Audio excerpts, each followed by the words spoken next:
Good afternoon to everyone, and thank you for joining our Redesign Your Future discussion. My name is Setu Van Laer Hodges, and I am a career and life design coach with the Johns Hopkins University School of Advanced International Studies. I am also one of the life design ambassadors at Johns Hopkins, along with my colleagues Michelle Jones and Justin Lortz, who have hosted previous sessions in our series. So I'm delighted to welcome you to today's We Challenge the Future discussion, which is the third session in our Redesign Your Future series, where we have been having conversations around using design thinking principles to look beyond our current circumstances and seize opportunity. I've been really encouraged and inspired listening to the stories of those who have tackled challenges head on, applying life design mindsets and processes to move beyond the uncertainty. And I think the timing, given what we're going through, is just right. So in our first session, We Connect, moderated by Michelle Jones, we were inspired to use the reframing mindset of design thinking to accept our current situation, one that is fraught with just drastic changes to our lives, uncertainty about our future, and events in our country that have left many of us feeling, just devastated about the inequities that exist. But using empathy and acceptance in order to accept that this is the situation and to move us forward in a positive way. And I think that can be really, really powerful, especially now. In our second session, we explore possibilities. I was particularly inspired in that conversation to keep an open mind, to keep a growth mindset, to be flexible and open as we explore opportunities.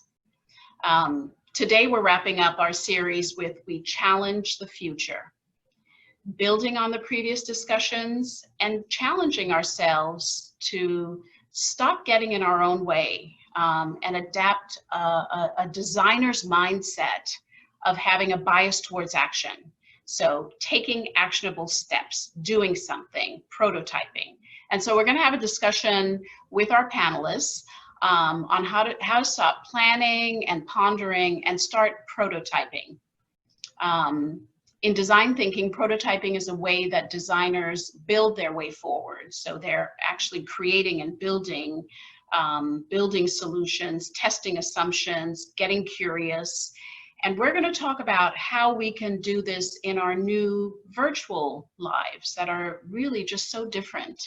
How can we begin to take actionable steps, putting our curiosity into action, even when we're feeling uncertain and maybe even stuck? So how can we prototype? How can we drive our way forward? What does it even look like? We say prototype, but what does this look like? What can we do that is, cheap, fast, teaches us something? And now adding on, how can we prototype in a way that's available in our current virtual lives? In life design, a prototype is likely to be a conversation or an experience. Our panelists have some great stories and advice, to inspire you to begin prototyping. And I just want to take a minute to just share one of my prototyping challenges. So I've been very curious about making a podcast. I listen to tons of podcasts, and I've been curious for a while, but I haven't been able to move beyond my curiosity. And then recently I was listening to Michelle Obama's podcast for inspiration. And I decided that I would use this experience of moderating today to practice, to pretend as if I'm recording a podcast, to see how it fits, how it feels, and what it might feel like if I were to create a podcast. To our listeners today, again, thank you for joining us. Our hope is that this is going to be an open, informal conversation and not just between the panelists. We want to make sure that you're a part of this conversation. So please use the Q&A box to ask questions, and the chat box, of course, to type your comments. And so with that, I'm going to turn it over to our panelists, and I'd like to ask them to introduce themselves. Please, tell us a little bit about your backgrounds, your work, and if you could add something, share with us something bold that you've done recently, okay? Or if you'd like to just share with us something that you want us to know about you that we might feel inspired by knowing.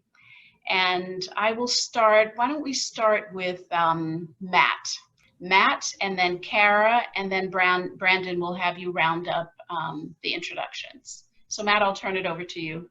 Awesome. Thank you, Setu. And I do have to say your moderation skills for the Zoom session so far have been spectacular. I'm excited to hear what podcast you come up with in the near future. Thank you. I'm ready for my podcast now. There we go. There we go.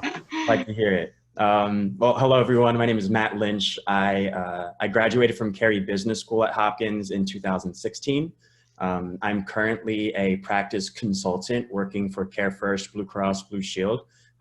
As a practice consultant, I work directly with primary care providers scattered across the state of Maryland on their efforts to reduce overall cost and improve quality of care for their patients, thus satisfying some requirements for value-based reimbursement programs that we have within the insurance company. So really neat job. I actually just started a little less than a year ago. September 30th of 2019 was my very first day.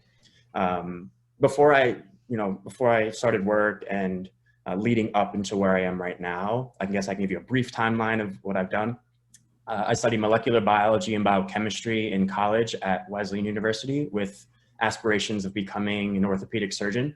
That quickly transferred into my curiosity for the healthcare space in a financial and a business and a management perspective, which led me to Carey after graduation. Directly after I graduated, I moved to Pittsburgh, Pennsylvania, working as a business technology implementation project management consultant for a small firm underneath Highmark Health, which is the large payer out in Pittsburgh.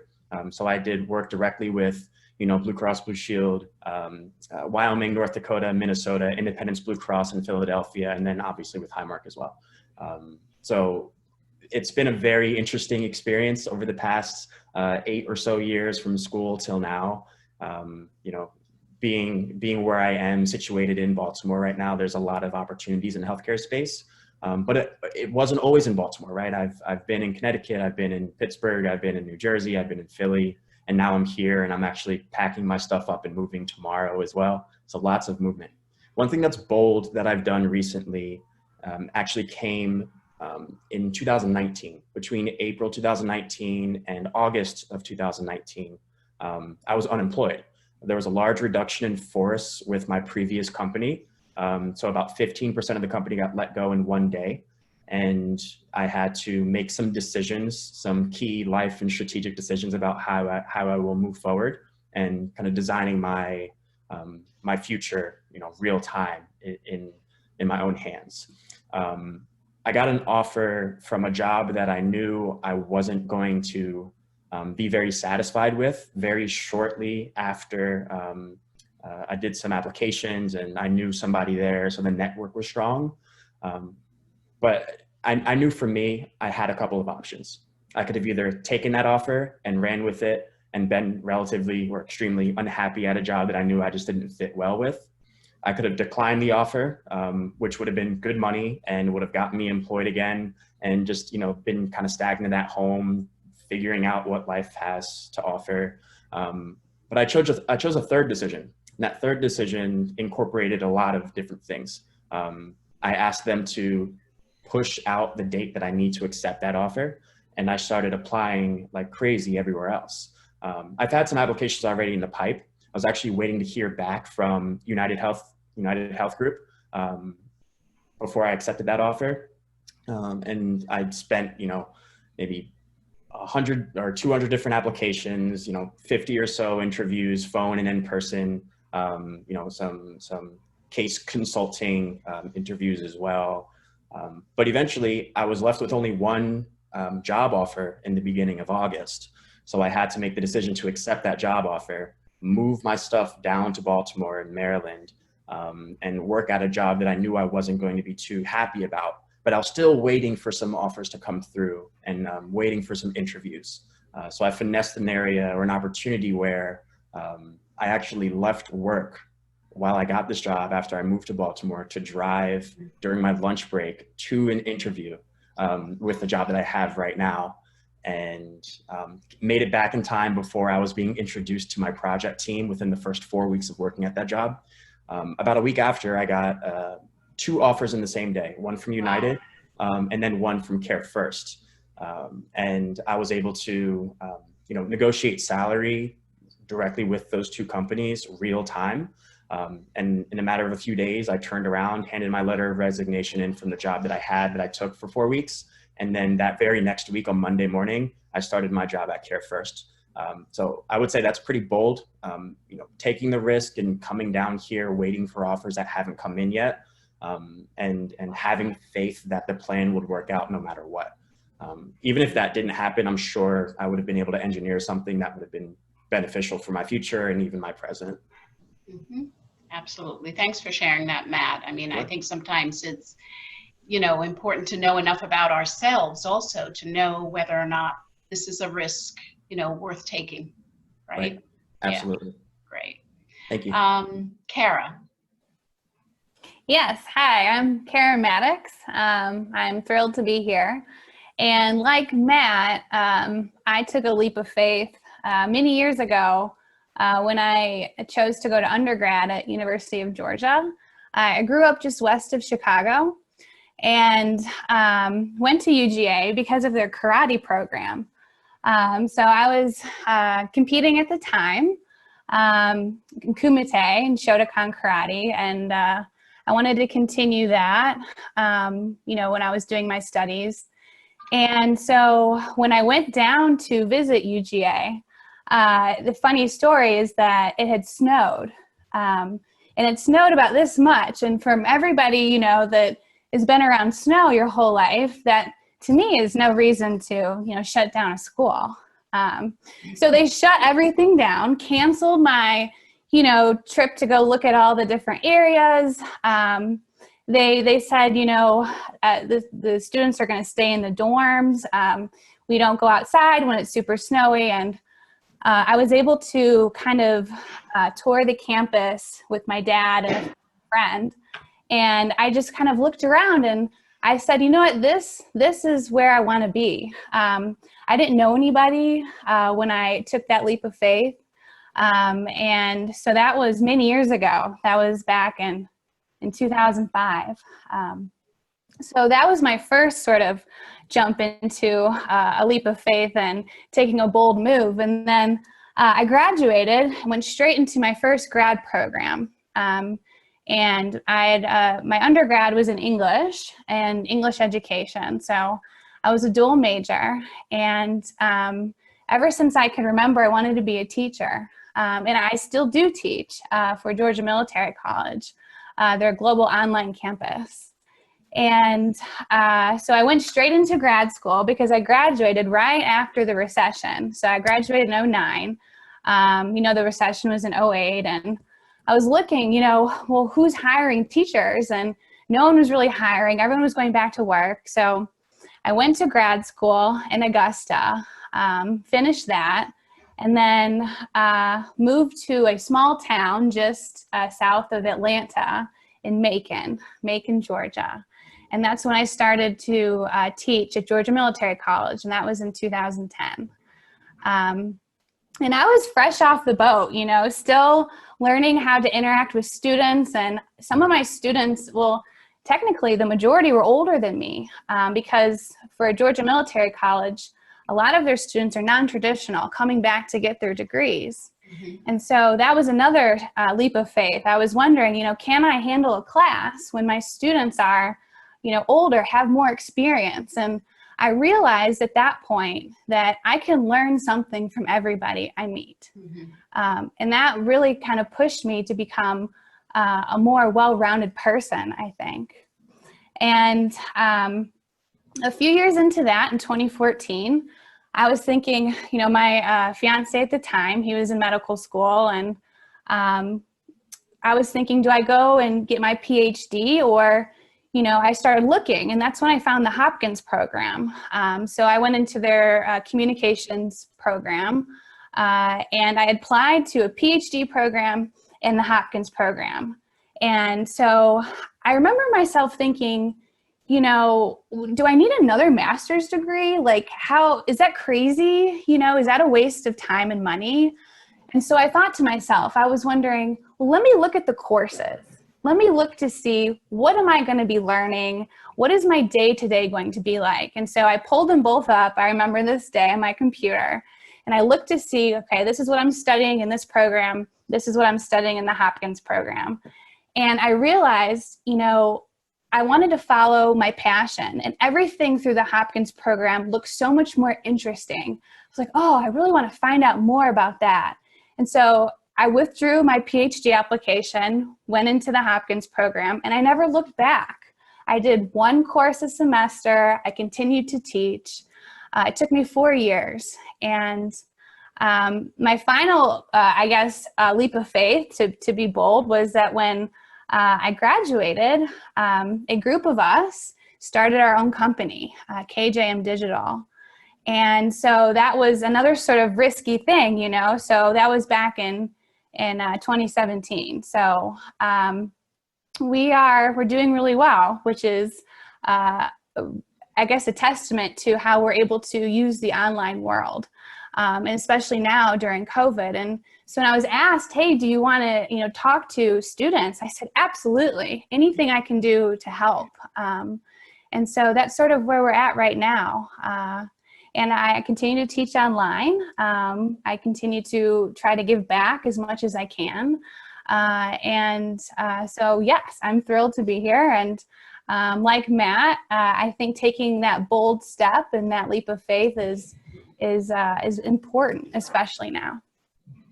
Thank you, Kara, for sharing your bold moves, taking the leap of faith, and even starting your own company that sounds like it's doing well. That's awesome. And then Brandon, we'd like to hear from you next. Hi, everyone. My name is Brandon Arvison. I'm currently an assistant professor of writing at Goucher College, which is a smaller liberal arts college just up the road. It is also where I graduated from in my undergraduate, and also where Setsu graduated for her undergraduate. So we Go Goucher! Found that out today. When I graduated in 2005, I became a high school teacher in the Baltimore City public school system, and I taught in that system for 12 years over, I think, 3 or 4 schools. I had very different experiences at those different schools. They ranged from, you know, neighborhood schools that were really struggling with funding and struggling with just keeping a high school operating on a day-to-day basis, all the way up to a blue ribbon school that was Western High School, which was the oldest all-girls public school, I think, on the East Coast, and sort of was nationally recognized as a really strong program. So I really got to see Baltimore from many different perspectives by teaching at those different schools. After 12 years, I think I had been working at a trade school. It's a high school, but with a trade program. And I had the opportunity to adjunct at Goucher one class in the afternoon. And I took it, having known Goucher College, having loved Goucher College. And I thought this might be more a move in the direction of the career I wanted to go, teaching higher education after 12 years. And after a year teaching one class in the fall and one class in the spring, I was offered full-time to teach writing at Goucher. What I guess the first bold move I did was taking that job, moving from a public school system with Cadillac health insurance through Care First, actually, and you know, really being secure, being tenured, being vested in my retirement, and taking a significant pay cut to do something that I really knew this was the one opportunity, right? I was going to get to jump from adjunct, where that's becoming more and more popular across higher education in general, to a full-time instructor. That move was difficult, and obviously I had to talk about it with my wife. It affected our finances, but we both sort of realized this was not only in line with what I wanted to do, but would open up a lot of the opportunities that I had been talking about doing since then, namely actually writing, as opposed to getting my first master's at Hopkins and writing some short stories and submitting them and getting one or two published, but being sort of overwhelmed with teaching high school and its time consumption, not really having the time to work on that part of my life as well. Something recently, because of that change, that I found to be a bold action, I'm currently writing a reported memoir on my father, who, among other things, is a PhD in statistics and was a sort of hobbyist professional gambler for his entire life. And I've been slowly peeling the layers back. He's always been very sort of reticent to share certain details, and interviewing him for the last 2 years and reporting and collecting and writing. And I found two names of two full-time professional gamblers that he worked with. These are people who have now retired but made, you know, millions of dollars just by being gamblers. And neither of these gentlemen wanted to talk to me. And I really needed to talk to them. I only had a name, and I started with that, and I got to feel very much like a sort of classic PI detective. And I started mining and digging until I had a website with an email address that bounced back, and then that was enough to confirm an identity. So then I found a mailing address and then a cell phone number. And then all of a sudden, there you are on the phone talking to someone who you know doesn't want to talk to you, but has so much information for you. And having to really sort of charm this person into just, will you just on the record admit that you were there? Let's just start with that. And then starting to build this relationship that I'm still building with both of them.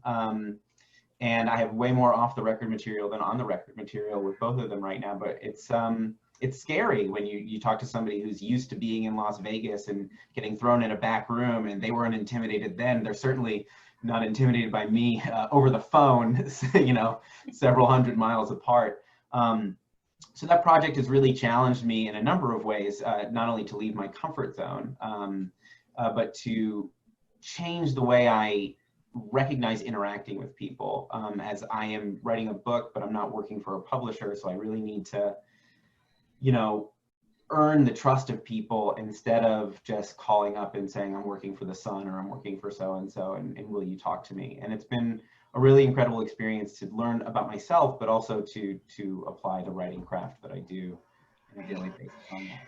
Thank you, Brandon. I love that example of getting curious and your perseverance in continuing to dig to get more and more information and find these people.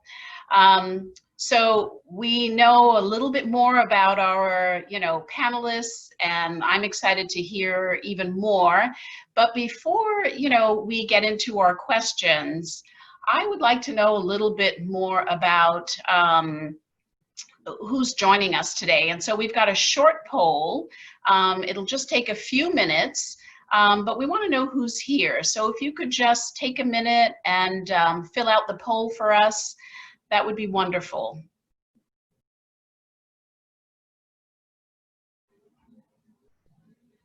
Okay. Do we have those results? All right, so it just ended, and drum roll. Let's see. All right, okay, so we have, wow, quite a few. So mostly Blue Jays in the house today, but I'm delighted because we have some from the non-JHU community as well, which is wonderful. Thank you all, for being here. You're all very, welcome, and we're delighted you're here. So we're going to delve into our questions. for our panelists. So the first question is, with design thinking, when we think of prototypes, you can use, cheap, quick, easy prototypes as a way to, reduce risk, expose assumptions, test ideas. In life design, this looks more like, informational interviews, volunteer work, an internship.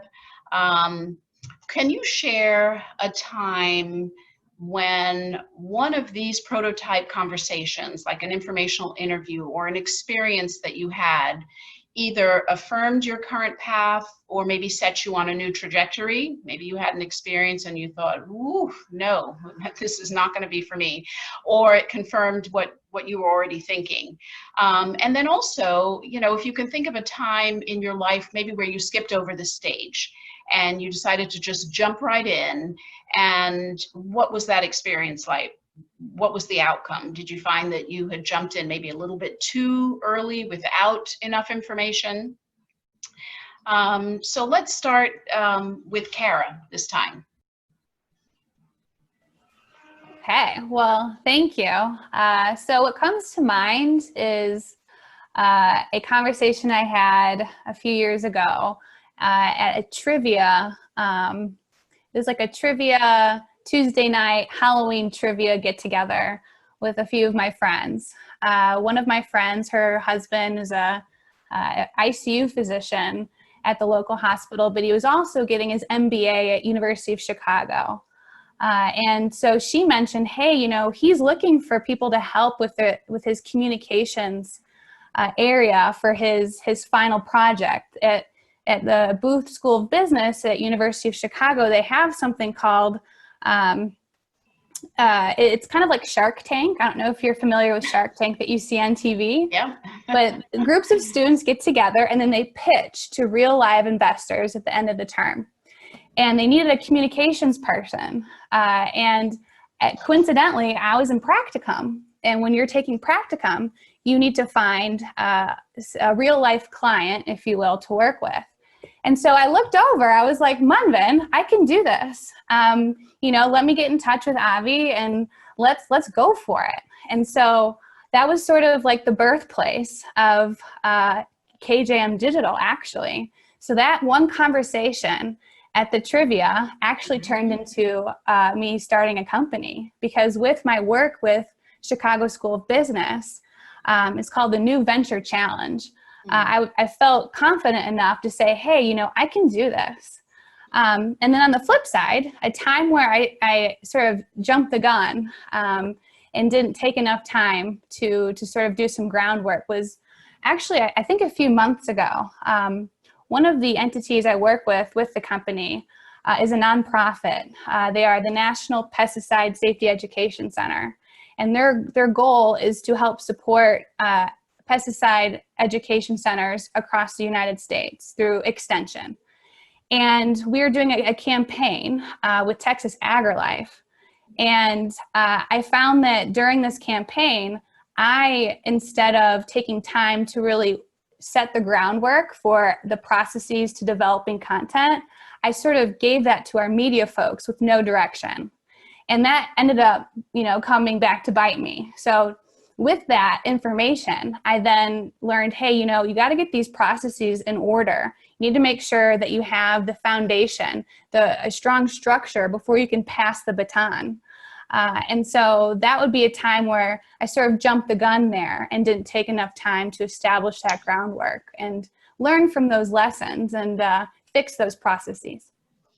Thank you. I love that example, Kara, about how just an informal conversation with someone can lead to an opportunity to you learning about something new.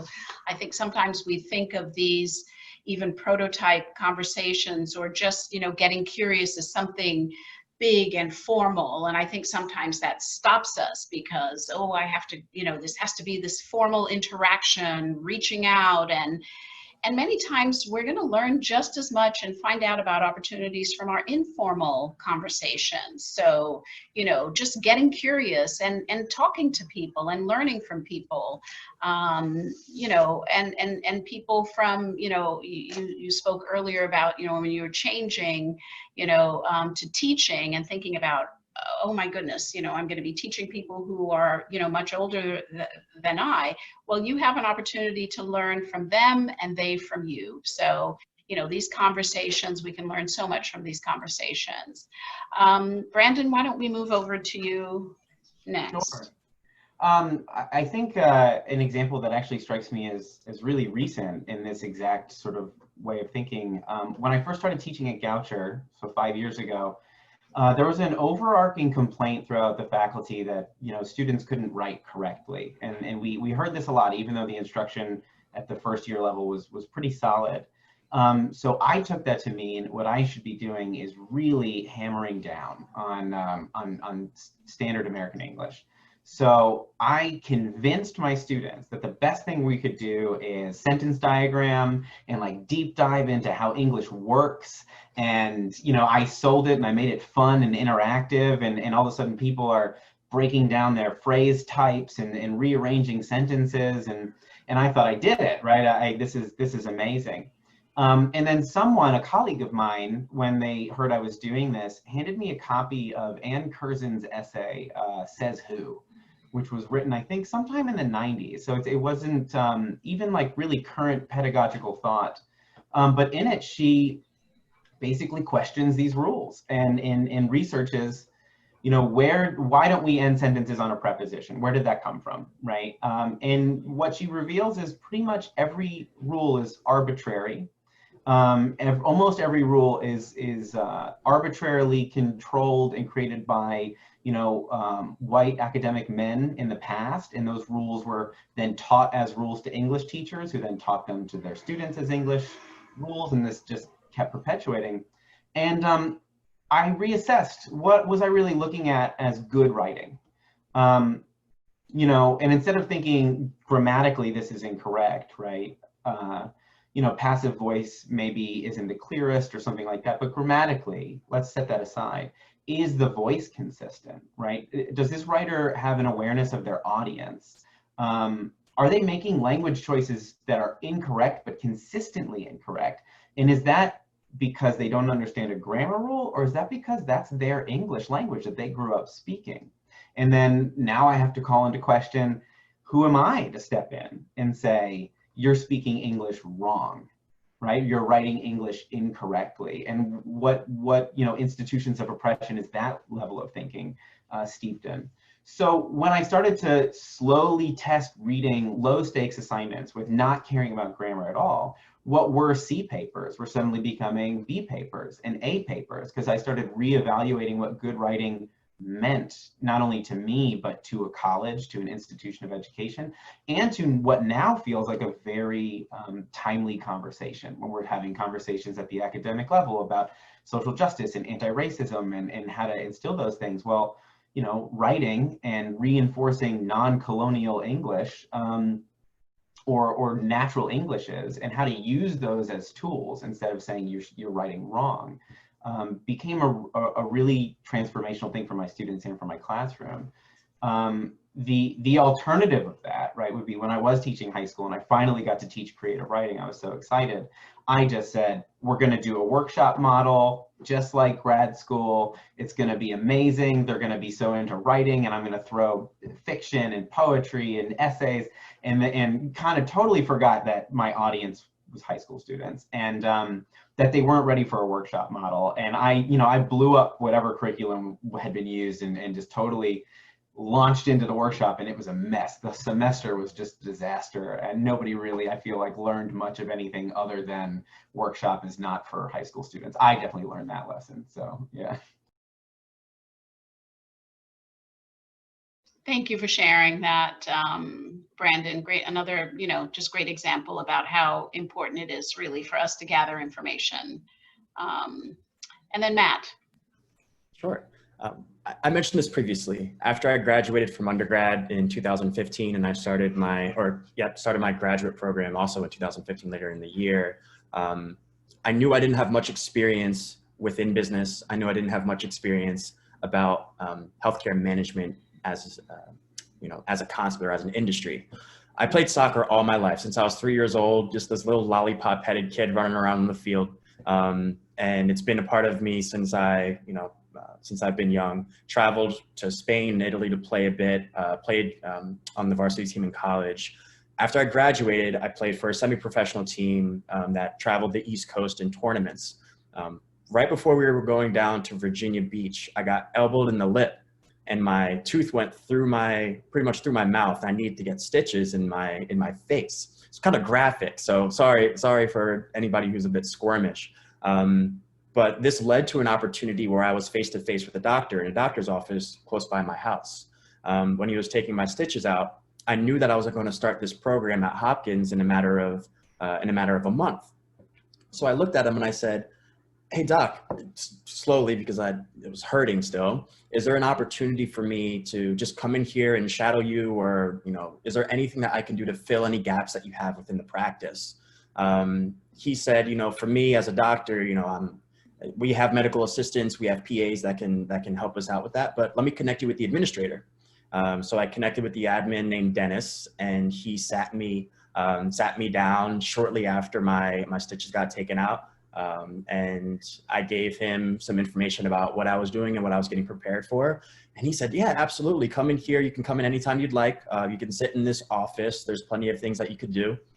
Either patient charting and documenting information from the paper charts into the EMR system that we have. But we also have things for standardization of vaccines and office supplies and medical supplies that you can work with." In the course of about almost a month and a half of working at that job, unpaid internship, I was able to streamline and standardize their vendor supply relations to save them about $150,000 over the course of the year. From just where they're getting their materials from. And I also learned a little bit about patient-centered medical homes and ACOs and value-based models in a health insurance perspective that I didn't know even existed before.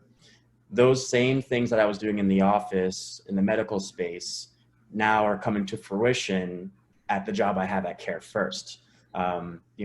As a practice consultant, some of the things I was doing behind the scenes, I'm actually working with those people now, but on the other side. So I know, some of the pain points that they're going through. I'm familiar with the key topics that they need to know in order to be successful within their practice. And I was able to leverage that experience during my interview and during the process to actually get that job. So that was an approach that I took to gather information, to inform myself about the best track moving forward in my professional and career side. One thing I haven't talked about is what I like to do, outside of work. I love, obviously soccer, but I've also gotten heavily involved in photography and videography and now tutoring. I'm actually a part-time professional tutor with Johns Hopkins Carey Business School in some business classes like statistics, financial management, corporate finance, so on. My first experience with doing my own thing within business came after an experience I had with my previous job. There was a town hall meeting held someday in September, and the CEO was looking for just a short, brief compilation of videos that would engage the audience. And they needed a volunteer to put something together. So I raised my hand and say, "Yep, I'll do it. I like videos, I like photography, let's go ahead and do this." 2 weeks I spent on the road in Wyoming, Minnesota, Philadelphia, a little bit in Colorado and Pittsburgh, just taking footage, interviewing people, putting it together. The next 2 weeks straight, I was spending editing a video that was about, in total, 18 minutes long or so. I didn't sleep a wink. I was extremely tired afterward, but I came up with a really good product that I was able to show to the company.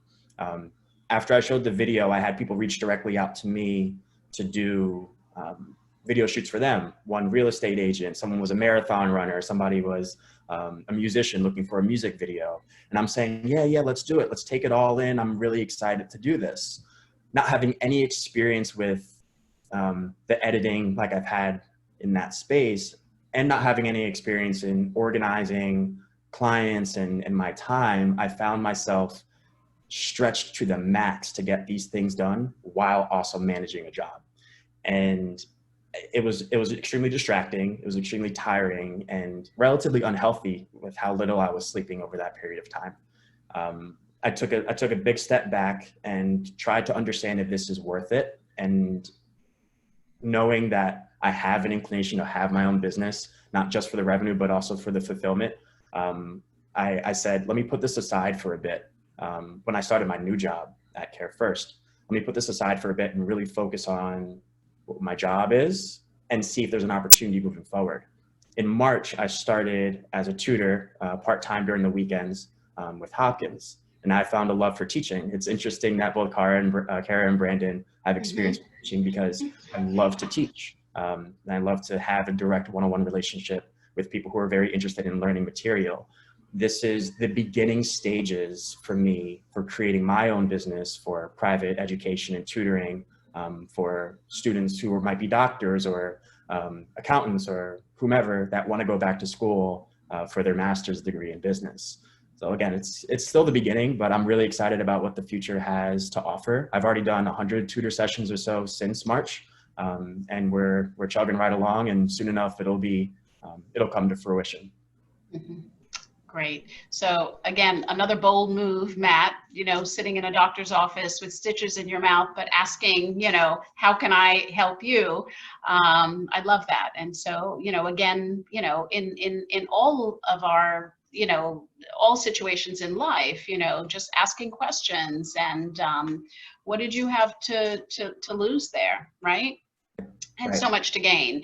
And then I also appreciate the example of, how you skipped the prototyping and went straight into the testing. And then afterwards, just evaluating, what that experience was like, and is this something that you want to take on? So these are all valuable, lessons, and I appreciate you sharing. So we're going to move to, another question here. Because of, the situation that we're in, right now, when things feel so uncertain, the future just seems so uncertain. We don't know how long we're going to be in this situation. How are you able to maintain, perseverance and courage, and to keep putting yourself out there? I think, Matt, you touched on it a little bit with this new tutoring venture, and then, the timing, because so many people are now working, and studying remotely. This is an opportunity, but, how are you able to maintain that perseverance and courage, and to keep up the momentum? And are there small actionable steps that you would recommend for a current student, undergraduate, graduate, PhD, or even a recent graduate who is currently job seeking? And this time, actually, let's start with Brandon. Sure. So I think it's really normal under the best circumstances, as an undergraduate student or a graduate student, especially starting out, or even a recent graduate looking for a job, to sort of struggle with a sense of imposter syndrome, right? They can't want me, or I'm not qualified enough, or I meet all the requirements, but they're going to see I'm not as whatever, dealing with those doubts. And I certainly feel it at the start of every semester, right? I've been teaching for 15 years. At the first day of every class, my assumption is, right, they're going to see right through me and I don't know what I'm doing. What my actionable advice would be, at any time that you're starting to feel uncomfortable, you're starting to feel that that doubt, that self-doubt, is it's an actionable, but it's really difficult. Do the uncomfortable thing right away. Whatever it is, right? So if I am terrified to call these gamblers once I have their phone numbers, or if I know I have a really difficult chapter ahead of me and it's, and I've scheduled to write for 3 hours, it's really easy for me to push it off, push it off, push it off. The problem is later in the day when it's not done, you know, that discomfort becomes compounded. Now I feel awful about having not done it, but also now sort of judging myself for not doing it. And then I wake up the next day and it feels even more insurmountable. So the moment you're thinking as an undergraduate student or a graduate student, this is hard, or I don't know what to do with this, or I'm not sure in this virtual environment if this is working for me, you know, whatever actionable but difficult task would get you on the road to doing it, do it, because it'll be uncomfortable at the start. But when that task even makes a small amount of progress, you will feel so good about it and actually be starting to create this habit of doing the hard thing first. And you'll be the student with free time. You'll be the student who, you know, finishes work and can step outside away from the screen and stretch and, you know, like go for a walk or whatever it is you need to do, as opposed to delay, feeling bad. It sounds simple, this advice, but in action is incredibly difficult, and one that you will succeed on and fail on multiple times. And learning to also not beat yourself up when you did push off the difficult task and sort of instead just being like, all right, today wasn't my day. How can I now do the difficult thing tomorrow, right away, so that I'm back on track? And just being kind to yourself as you navigate developing that habit. Thank you. Yes, doing that difficult thing first. Matt. Sure. I have a few things. The first is really comes from accepting. There's 5 stages of grief, and acceptance is at the end. I don't know where you would put acceptance in this stage, but understanding and accepting the circumstance that is presented to you. I'll give you an example.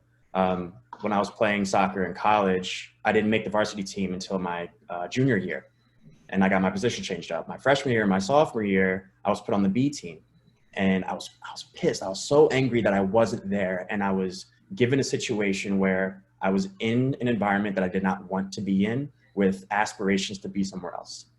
That acceptance to say, this is where I am now, this is the situation that I'm presented with, and I need to navigate through this. There's some options that I could take, but here's where I am, really gave me a spatial awareness and you know, a strategic awareness of how to navigate safely and effectively moving forward. Eventually I did get on the team, but I remember watching the soccer team go up the hill and down the hill.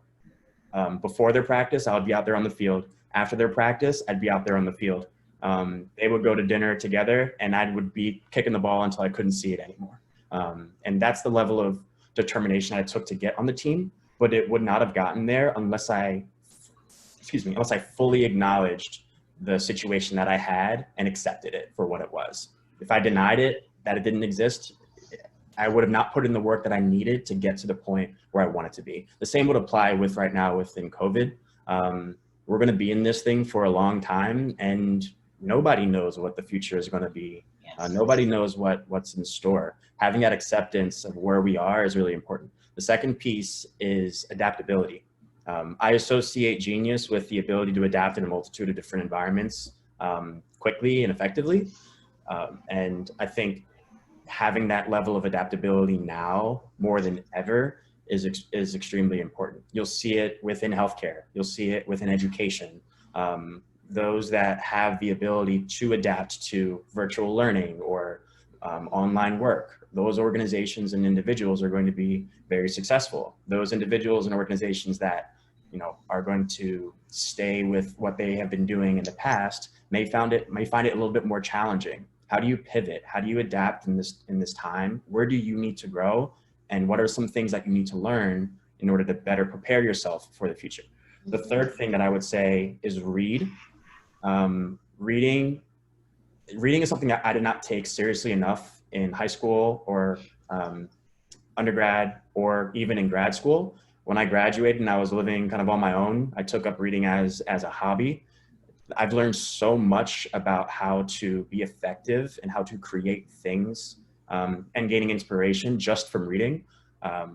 And a really good book, if you're interested, is Measure What Matters by John Doerr. They talk about objectives and key results, OKRs, but essentially how do you take actionable, quantifiable steps to obtain something or to reach your objective. The key here is not to focus on what you want, big term, long term, big idea. The key is really focusing on the process. What do you need to do today? What do you need to do tomorrow to prepare yourself to accept the gift that's going to be coming to you in the future? Really good book. I would recommend reading it, but those are the three things: acceptance, adaptability, and reading. Mm-hmm. Great. And I mean, I think these fit in, so perfectly with, what we're encouraging students to do, and that's to step into the designer's mindset. Acceptance really is that first step, and you have a wonderful example for that. And so, I appreciate you, sharing that. And Kara. Thank you. Thank you for bringing up reading, Matt. I think that's super, super important. And it made me think of a book called Atomic Habits that I just read. And it's this idea that what you do every day adds up. So sometimes we get so overwhelmed with what's in front of us that we don't realize that we actually are taking baby steps every day. So one of the things that I do is each day I write 1 to 4 sentences about what happened that day, things I accomplished.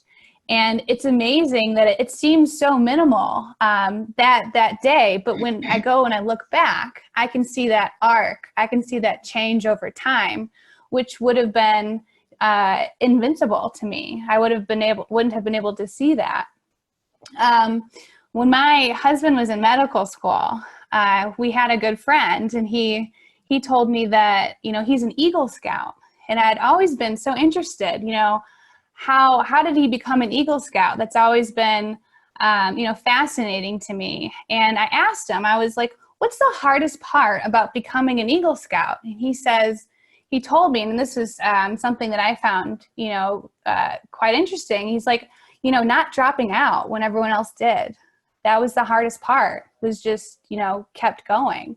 And that kind of reminded me of the movie, I don't know if you've seen it, but Finding Nemo. Dory just says, just keep swimming, just keep swimming. That's what I do. And I literally sing this in my head. When it's a tough day, I got to get through it. Just keep going, just keep going. Because, it's so easy to give up, and you'll look to see, even if you're going an inch a day, that is still progress. And there are many people who don't even do that. So that's, I think, one of the biggest steps, is just to keep pushing forward. And I'm with Matt, and to read. Reading is so important. Great. No, thank you all for, those encouraging words. I know that our participants are eating it up. Now, enough questions from me. There is one question in the Q&A box that says, based on your encouraging discussion, I think that you consider audacious moves essential in finding your life purpose. What do you think? How often is a bold move a consequence of an informal discussion? Anybody want to tackle that? In my experience in the classroom, teaching high school and teaching at the college level, so many bold moves that I've made in changing how I teach something, or why I teach something, or what material I'm going to use, breaking the canon of accepted literature, or really just reaching out into unfamiliar territory with how to teach something, or what to bring to the classroom, are almost always a consequence of an informal discussion. Mm-hmm. Another faculty member, a student, a staff member comes to my office, and we're chatting about nothing, just having a nice talk. And then they mention something to read, to definitely, as a writing professor, please read, everyone. But they mention something to read, or to watch, or to look at, or a subject matter that I'll just, I always keep like a notebook, and I'll just write it down. And then when I have a minute, go look later. And it's almost always informal discussions that lead me into meaningful change in my profession. You know, it's something that I worry about with COVID, because I won't have those informal stumbling into a conversation, and I'm going to have to train myself to go seek those conversations out and make sure that I'm still getting that lifeblood of what it is to adapt and grow as an educator and a person. And I would say, to piggyback off of what Brandon just said, then what do you do with that information, right? If you have a conversation, if you have that informal discussion, it plants a seed in your head.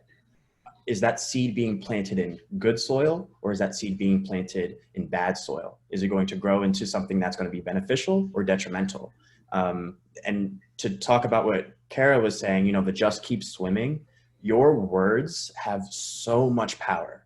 When you say that you can do something, you can do that thing. When you say that you cannot do something and that everything is horrible and the idea that you had in your head, there's no chance that that will work. When you start using those words to talk about yourself and talk about your future, you are speaking into existence. It's just the way that works. You are speaking into existence the future outcome of the situation. Keep the positive words or the encouraging words with yourself when you hear those discussions, when you get that seed, and it's going to pay dividends to your future. I agree with that too. And just to add one more piece is, I really feel, and someone told me this many years ago, that if your heart is in the right place, things will work out for you. You know, take that bold move, and you will be protected. So not only should you give yourself positive self-talk, or just quote Finding Nemo, I mean, that always works. Why not? But also make sure that your intentions are pure. What is your intention and why? And knowing that will really unlock some possibilities and opportunities for you. Great. No, thank you all so much. You know, just picking up again, you know, on something that you said, Matt, about just being adaptable. And then Brandon, you picked up on that beautifully when you talked about, you know, I'm no longer going to have those chance encounters, but I have to make sure to create them. And I think we have to be deliberate about creating these opportunities. They're there. We have to find a different way now to create these opportunities, these chance encounters. We're challenged. It's our new challenge, and we're up to it. And speaking of challenges now, I want to turn it over to our participants, you know, our audience. I'd like to challenge you to think of a prototype that you can do within the next, let's say, 2 weeks. 10 days to 2 weeks. What is something cheap and easy that's going to teach you something just to take the next step? If a seed has been planted, again, like Matt said, where has that been planted? Okay, how can you take the next step? And if some of you want to take a minute, you know, just before we wrap up, because we're just about to run out of time, but if you want to share some of those prototype ideas you have in the chat box, we're really interested in seeing some of your ideas, and maybe we'll throw in a suggestion. So I invite you really to think about, to challenge yourselves, to think of an actionable next step, a prototype. And if you would like to, please put that in the chat box for us. And if not, just go ahead and write it down for yourselves. But I'd like to take this opportunity to thank, you know, each of you for coming today and sharing your, you know, really pearls of wisdom with us. Where I feel, you know, inspired. I feel inspired to take my, you know, podcast idea, you know, one step further. I think it's been planted in good soil, and I'm going to make sure I grow it. Thank you for that. But truly, thank you all for your time. We appreciate it. Again, I feel inspired, and I know our participants do as well. I hope that you will continue to, you know, keep in touch with us. The recording for today's session will be available online in a few minutes. So again, thank you to everyone for joining us, and especially to our panelists. Thank you. Yeah, thank you. This was great. Good. Thank you, everybody. As always, feel free to reach out to me. I'm here to help, for real. So if you need anything, just let me know. Likewise, yeah, absolutely. Ditto. Great.